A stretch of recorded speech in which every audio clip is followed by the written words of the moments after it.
guys, know it well here, back with another video on 7 haunted football stories that will scare your socks off. This is coming from channel Goal 90.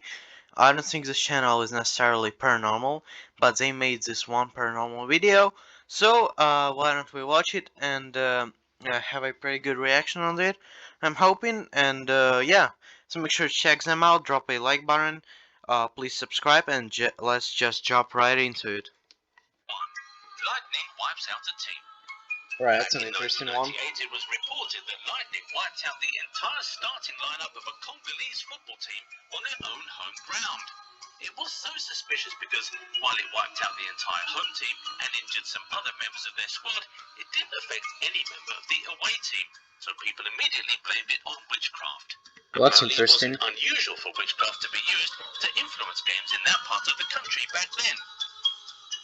However, we would later find out that the home team had metal-plated boots, while the away team wore rubber-plated boots and so were insulated. Oh, that makes sense now. Doesn't it?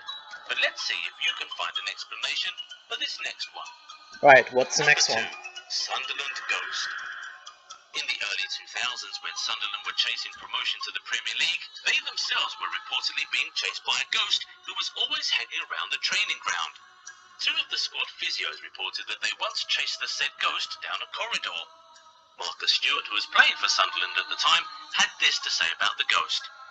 What made me think it's true is Stephen Elliott has seen it. He's adamant that he's seen something. Stephen Elliott was his teammate at Sunderland at the time, by the way. Now, we're not saying anything here, but when the Sunderland staff and players started seeing the ghost, happened to coincide with when their 8-game winning streak was snapped. To cap this all up, some Sunderland fans attested to once seeing a groundsman working on the pitch, only for him to disappear into thin air seconds later. Till today, there still isn't any reasonable explanation for any of it. You want to try explaining it? Hit us with your theory in the comments. It could be the whole entire ghost story. It could be made up to get more popularity for the team, but you never know, it might be real. Let's continue. Next one will be much easier to explain as just incompetence. Number 3, ghost goal in the Bundesliga. Hoffenheim once lost a Bundesliga game to Bayer Leverkusen thanks to a ghost goal by Stefan Kiesling. The striker obviously headed the ball into the side netting, but somehow it ended up in the back of the net. Kiesling had his head in his hand because he knew he'd missed the header, but the referee awarded the goal and there was no protest from the opponents, so he just played along. Even the commentator could not tell that the ball had entered through the side netting in real time. As a matter of fact, it wasn't until the replay was shown that fans figured out that the ball had creeped in through a hole in the side netting. Well, that's interesting. There was no VAR to save the day back then. Hoffenheim asked for the game to be replayed, but the DFB refused to grant them that. But can you really blame the referee for that ghost goal? Number 4. Haunted house in Barcelona. Well, it's a famous team. There's a particular house in Barcelona that you can pretty much say is cursed. If Barcelona signs you and you move into that haunted house, you just know you're going to flop real bad at the club. Don't believe it? Ask Coutinho and Vermaelen, who stayed in the same house at different times. You know who else stayed there? Fabregas. Things were going great for Cesc Fabregas until he moved into that villa. How can you not blame it on the house? Oh, and we didn't even add that the house was burgled during the time Coutinho was an occupant. Someone needs to go and make sure that's not the house Rafinha is currently living in. Number 5, haunted St. Mary's. Now, who the hell Alright, thought let's that check was this a one out. good idea to build a stadium on a former graveyard? We all watch Horrible movies, idea. don't we? We know that this is a dreadful idea.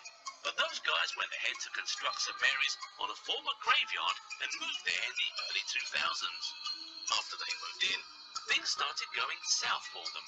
They started sinking in the Premier League, changing coaches like underwear and being involved in relegation battles It's like a every curse. season. They once had 3 different managers within the space of just 8 months. Then the club chairman went ahead to do the unthinkable and hired Harry Redknapp, who was the coach of their bitter rivals, Portsmouth. And he happened to be the one who put the final nail in Southampton's coffin. They dropped down to the Championship after 27 straight seasons in the Premier League. After that, he resigned and the chairman followed suit. Southampton remained in the Championship until 2012 when they finally came back up again. But it wasn't before the club called a pagan white witch to cleanse the ground after rumours that their new home ground was haunted had spread exponentially through the fan base. It does look like a curse Number or 6. something. Goalkeeper Witchcraft in Rwanda. Alright, let's see this one. If Sounds you like an don't interesting believe in name. witchcraft, then tell us how else you'd explain this. So, in a game between Mukura Victory and Rayon Sport in the Rwandan League, Rayon were down 1-0 and were missing a load of chances. Then at some point their striker, Musa Kamara, ran to the opposition's post and picked something from just beside the upright. Once he picked it, he was chased by the goalkeeper, but he managed to make it to the dugout and handed the item over to a member of his technical staff. Well, that's interesting. Guess what? Just a couple of minutes later, Kamara himself scored the equaliser. Now, how are you going to explain to Kamara that the thing he picked up wasn't the witchcraft that was stopping him from scoring the entire game? Number 7. Haunted Highbury. Herbert Chapman was coach of Arsenal between 1925 and 1934. He was Arsene Wenger before Arsene Wenger was Arsene Wenger. He absolutely revolutionised the club, turning them into a successful team. In his 9 years managing the Gunners, he won 6 trophies, including 2 First Division titles. He was named 9th greatest manager of all time by World Soccer in 2013 and 24th by France Football in 2019. That's how good Chapman was. Unfortunately, he died of pneumonia while still in charge of Arsenal in 1934, but weeks before his death, while his health was declining, he still managed to drag himself to go watch the Gunners live, attending 3 games in 1 week in January of 1934. This led to his health deteriorating rather quickly, and ultimately his unfortunate demise. Following his death, it was said that Chapman's ghost continued to haunt Highbury until Arsenal moved out in 2006. Some people said that they could hear the ghost of the former boss pacing up and down the stadium at night back then. Which one of these stories has spooked you the most? Let us know. Well, guys, this was definitely an interesting video.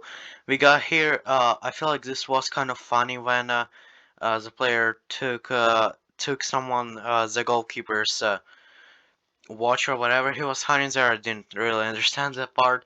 I feel like it wasn't necessarily a witchcraft, because I feel like the goalkeeper just thought he stole something from him. But yeah, guys, that's gonna be it for today. I really hope you guys like this video. Please put likes, subscribe, and we'll see you in the next one. And for right now, bye bye.